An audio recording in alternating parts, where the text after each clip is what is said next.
We're going to talk for about 10 minutes, and then we're going to go meet you brought a robot. I brought a robot. That's Digit over there. Yep, and it's comforting to me to know that there's one of your employees is sitting in the back with a red button.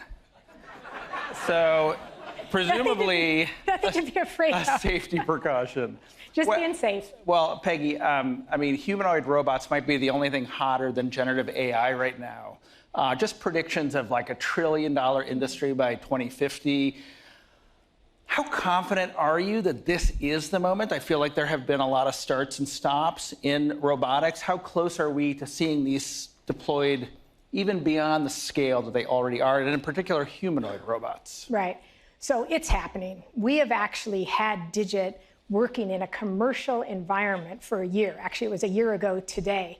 But what's happened, it's been a convergence of a lot of things. There's been better batteries. We're getting ready to put a 10-to-1 ratio, work-to-charge ratio in Digit. So you can charge it for 10 minutes. It can operate for 100 minutes. It can work all day long that way. Obviously, AI. I mean, AI changed the game for us because instead of having an engineer program what Digit would do, AI can now help teach it skills. It's much faster to learn new skills and at a much lower cost. And then just the actuators themselves, which are the motors that move all the limbs, there's been a lot of good innovation in that area. So all of that's come together now to make this a reality. Mm-hmm. Peggy, Digit has legs, has arms, has eyes on a head. I mean, these are things that evolution has given us probably to like run away from bears, right? So why is a humanoid form an optimum form for a warehouse, for a robot in a warehouse or on an assembly line? Right. So we think of it as being human-centric. We are not trying to rebuild a human. We're not doing biomimicry, for instance, and just making a human form, because it doesn't always mean that's the right form for environments like this. But our world is built for humans. So there's narrow aisles, shelving goes up about as high as humans can reach overhead, and that's what makes a human-centric device really the right device for environments like this. So the two legs are great for stability. It can go up and down stairs, uneven surfaces. There's also wheeled robots, and there's use cases for those. But for places that humans go that have those perturbations in the walkways, humanoids are the right answer. And is there conviction at Agility that humanoid is the form, or will you do wheeled robots? Do you have different attachments for the arms? How flexible are you in solving problems for your customers? Yeah, so we are pretty flexible. For instance, the hands or the grippers, we're already swapping those out and putting the right tool in Digit's hands for the right task. So sometimes it's a paddle grip that's rubberized on the end. Other times it's sort of 2 fingers and 2 thumbs. We can put a 5-finger hand on. Turns out you don't use 5 fingers that often. If you look at humans, it's actually a weird evolutionary thing that I think came from fish or something, why we have 5 fingers. But you rarely need 5 fingers. You need dexterity and fine usability, but not so much 5 fingers. But if there is a job that calls for that, we can put a 5-finger hand. Is there anything that you've designed into Digit purely for the comfort factor to be a relatable associate to human workers in a warehouse? Yeah, actually, one of our founders, Jonathan Hurst, he thinks about that a lot. For instance, the color, it's blue, actually teal. My brand people would say it's teal. It's a very calm color. It's not the robot of our nightmares or, sci-fi movies that you've seen. It turns out you don't need a head, but we put a head on because that is also a comfort factor for people. You can see when the robot is turning and looking, but those cameras could just be on the body, but the head gives it a bit of a humanity connection. And turns out that goes a long way when you're introducing these into these environments for the very first time. So Agility was founded in 2015. Then this is before the invention of transformer architecture, the release of ChatGPT, which you mentioned. So talk a little bit about how these developments in AI have supercharged the opportunity for the company? Right. So because the company's been around for quite a while, it spun out of Oregon State University. And essentially, they had developed already a dynamically stable robot. So it's always energized, it's always stabilizing itself. So that's using traditional control methods because that's all they had. But because we have the ability to operate a robot based on those methods, we can now interleave AI in where we need it. So for instance, we use it quite a bit in reinforcement learning for teaching Digit new skills. Picking something up, setting it down. We could use a lot of reinforcement learning. We've actually used that for about 3 years. What models? I'm not sure on reinforcement learning. What we're using today is Gemini. Is the foundation model we're using today. We actually are AI agnostic. We're not sure which foundation model will actually take the lead. And so we've built the robot to, we can swap out AI models underneath. The other way that we use AI is what we'll be showing off today. We use large language models for Digit's semantic intelligence. So initially, how it's actually used in the field is to author workflows. So we step into a facility and the task is pick something up off of an autonomous mobile robot and set it down on this conveyor belt.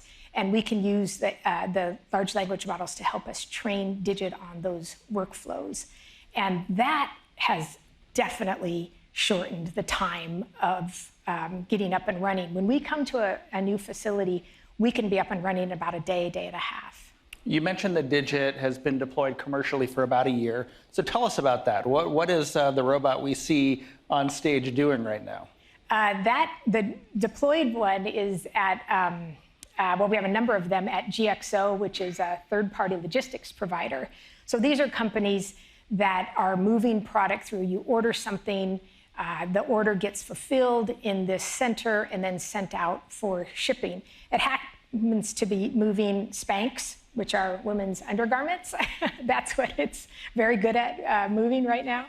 And it's essentially, as the robots, the orders come in, they roll up on an AMR, autonomous mobile robot. Digit unloads it and puts it on a conveyor belt. And you might say, well, why don't you just have some machinery in between? The problem is a lot of this automation is from different companies, and it really wasn't built so much to connect. So while there's islands of automation in these big warehouse facilities, there's still a human in parts of it who picks a box up from here and puts it there. And they're terribly repetitive jobs. It's usually part of someone's job and not their full day-long task. But no one wants those jobs. There's about 1 million of them that are unfilled right now in the US alone. And many of those millions are at Amazon, which is a partner of yours. There was a recent report that Amazon is developing right here in San Francisco a kind of robot park to test, I guess, different kinds of delivery robots to see what the potential is for robots to come into their fleet.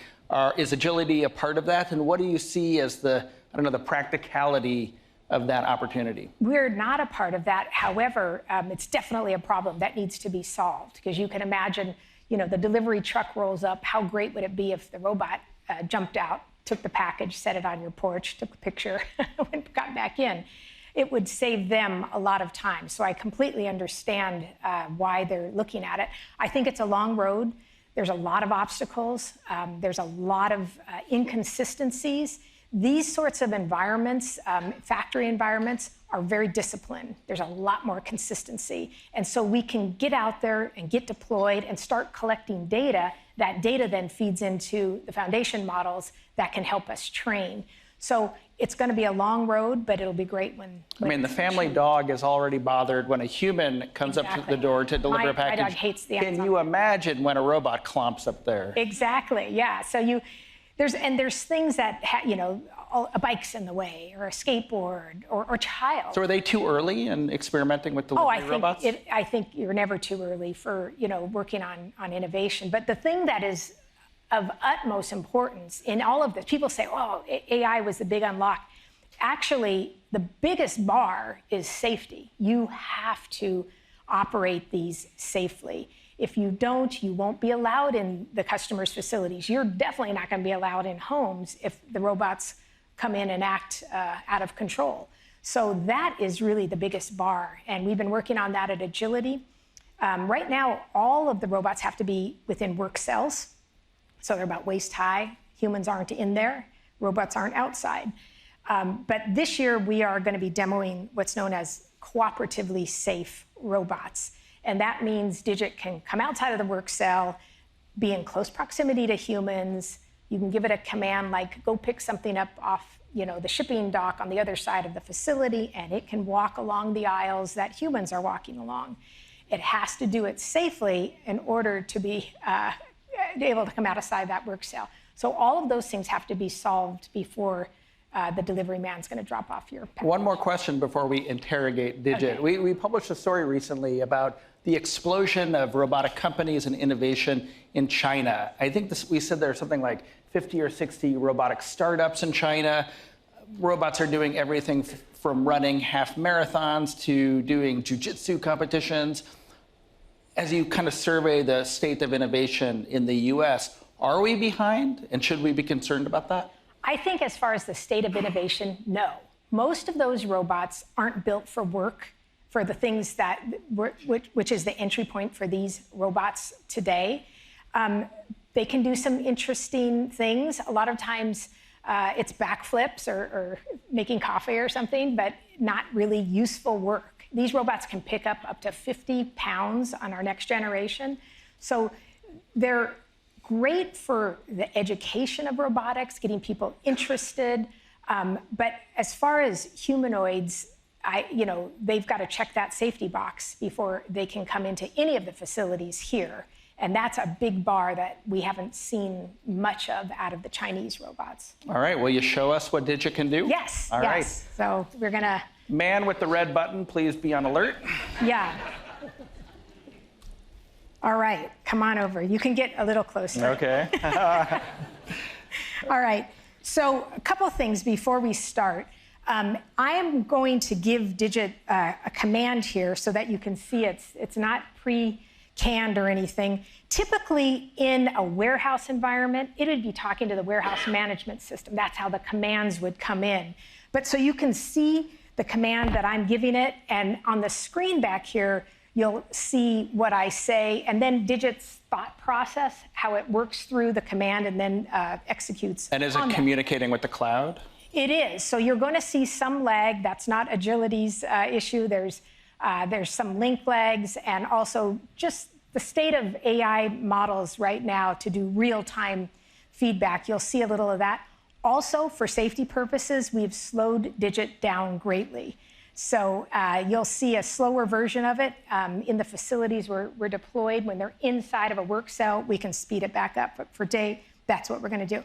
So what we have here is something I think everybody can relate to: sorting laundry. My husband has still not learned this at all, but I'm going to ask Digit to pick up some of there's a bunch of T-shirts here, different colors, and put it in the basket. And I'm going to send it in via this. So I'm going to actually state it here. Put the blue shirt into the laundry hamper.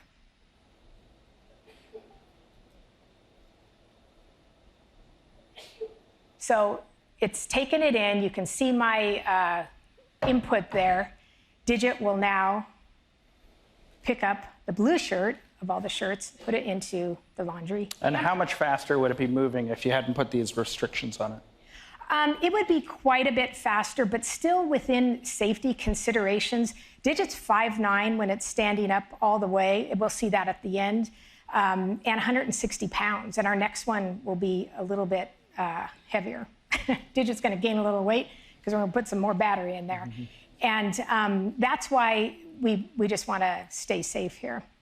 So next, I'll say just to change. I think it missed. Well, you said put the blue shirt, the blue singular. Shirt, so yeah. okay. Okay. I'll say you got me there. I'll do another one. Hold on. Put both white shirts into the basket.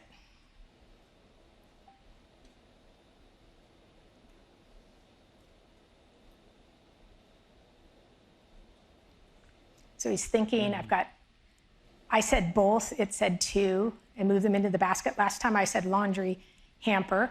So he's thinking here.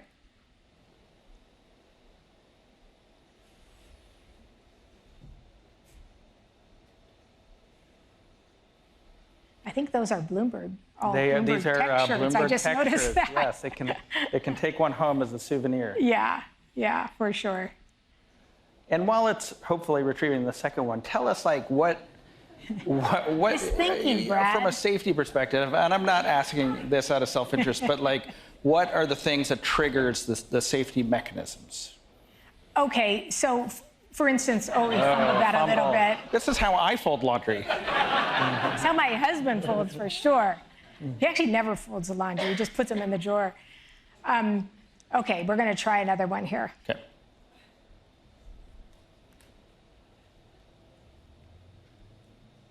Pick up a black shirt and put it into the laundry hamper.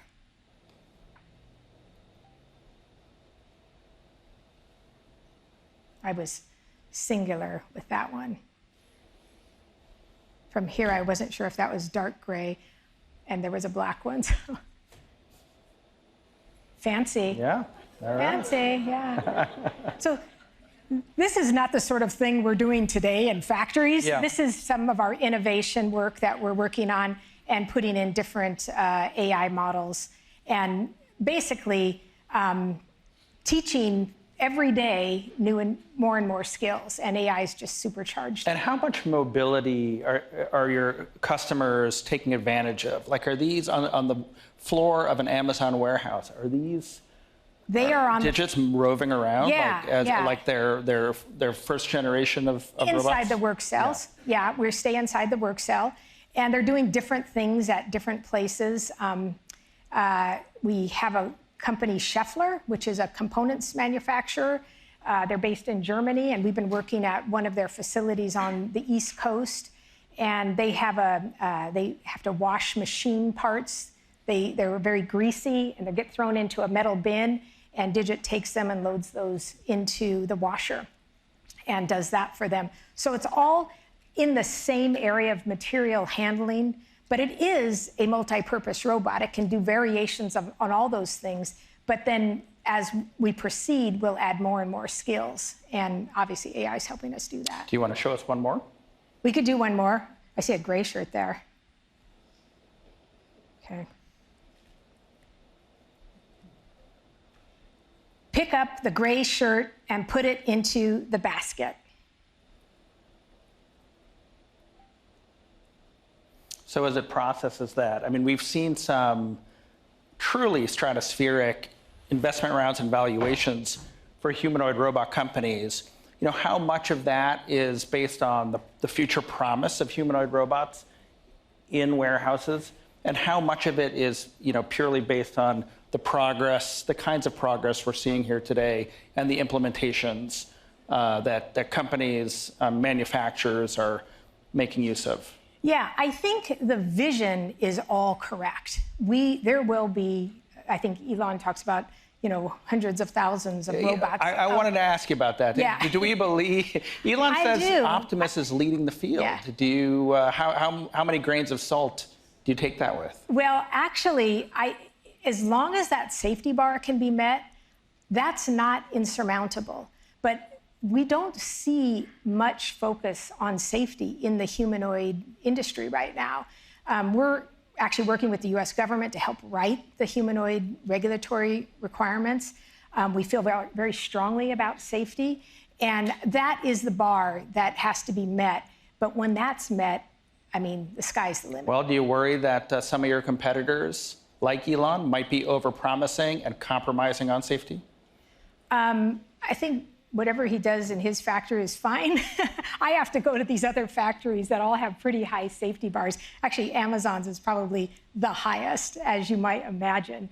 And to meet their bar, we feel pretty good about that, because that allows us to get into all these other facilities. And that's all I'm focused on right now. And then last question, do you feel like robots like Digit will play a role in returning industry and manufacturing back to the United States? I do. I think it'll look different. So industry and manufacturing, as it starts to reshore, by the way, right now, manufacturing jobs are also part of this very severe labor gap. People don't usually wake up and say, I want to go into a manufacturing job. They can't find people to do these jobs. It's going to have to rely on more automation and to humanoids to a certain degree if that is to happen. So absolutely, it will be part of that wave.